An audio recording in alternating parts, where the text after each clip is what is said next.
मैं आपको एक ऐसी दुखद खबर देने वाला हूं जिसने एक देश में नए साल के जश्न को मातम में बदल दिया। स्विट्जरलैंड के क्रॉस मोंटाना स्की रिजॉर्ट में अचानक एक ऐसा जबरदस्त ब्लास्ट हुआ जिसने नए साल के जश्न को लाशों से भर दिया। चारों तरफ मातम का माहौल छा गया और 40 से ज्यादा लोगों की जानें चली गईं। देखिए, 2026 जब पूरी दुनिया जश्न के माहौल में डूबी थी, न्यू ईयर का जश्न सेलिब्रेट कर रही थी, उसी समय एक हैरान कर देने वाली घटना सामने आई। स्विट्जरलैंड के क्रॉस मोंटाना स्की रिजॉर्ट में एक जबरदस्त धमाका हुआ जिसमें 40 से ज्यादा लोगों की जान चली गई और लगभग 100 से ज्यादा लोग बुरी तरह से घायल हो गए हैं। 1 जनवरी 2026 की रात करीब 1:30 पर स्विट्जरलैंड के लोकप्रिय स्की रिजॉर्ट शहर क्रॉस मोंटाना के एक मशहूर बार ली कॉन्स्टेलेशन में अचानक एक भीषण विस्फोट हुआ और इतनी जबरदस्त आग लगी कि सब कुछ जलकर तहस नहस हो गया। बार में उस समय नए साल की पार्टी चल रही थी, लोग खुशियों में नाच रहे थे, झूम रहे थे, सैकड़ों लोग वहां जश्न मना रहे थे। अचानक आग इतनी तेजी से फैली कि लोग भागकर बाहर निकलने की कोशिश में फंसे रह गए। बहुत ज्यादा दर्दनाक घटना है ये।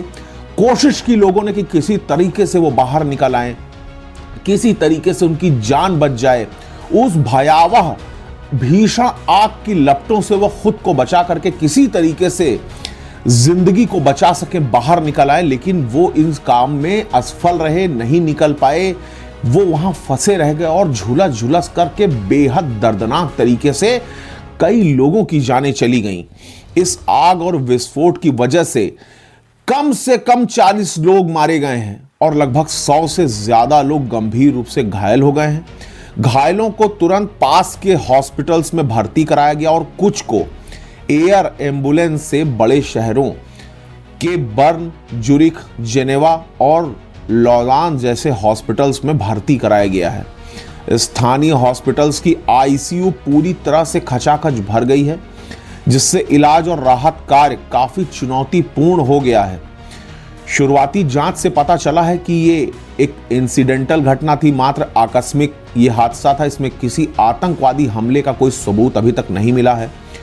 कुछ रिपोर्ट्स के अनुसार ये आग एक चिंगारी, स्पार्कलर या मोमबत्ती की आग से लकड़ी की छत में लग गई, जिससे आग तेजी से फैल गई और बार में धमाका जैसा कुछ दिखाई दिया, जिसके बाद चारों तरफ अफरा तफरी मच गई।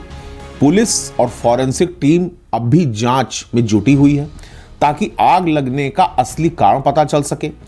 घटना के तुरंत बाद 150 से ज्यादा रेस्पॉन्डर, 40 के करीब एम्बुलेंस और 10 हेलीकॉप्टर राहत कार्य में तैनात किए गए।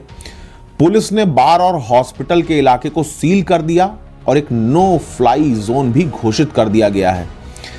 यह हादसा सिर्फ स्विट्जरलैंड ही नहीं बल्कि पूरे यूरोप और दुनिया भर में चर्चा का विषय बन गया है।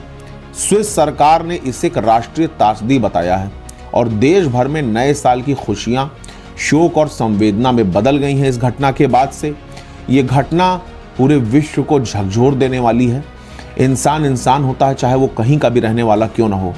नए साल के जश्न में डूबे हुए लोगों की इस तरीके से हुई अचानक मौत, इस संबंध में हम सभी लोग संवेदना व्यक्त करते हैं, दुख प्रकट करते हैं। उन लोगों की आत्माओं को प्रभु से शांति प्रदान करने की कामना करते हैं जो अब हमारे बीच नहीं रहे। और स्विट्जरलैंड सरकार के हम सभी लोग साथ हैं, उस देश के साथ हैं। ईश्वर करे कि जो लोग घायल अवस्था में उनकी जानें बच जाएं और परिस्थितियां सामान्य हो जाएं। धन्यवाद।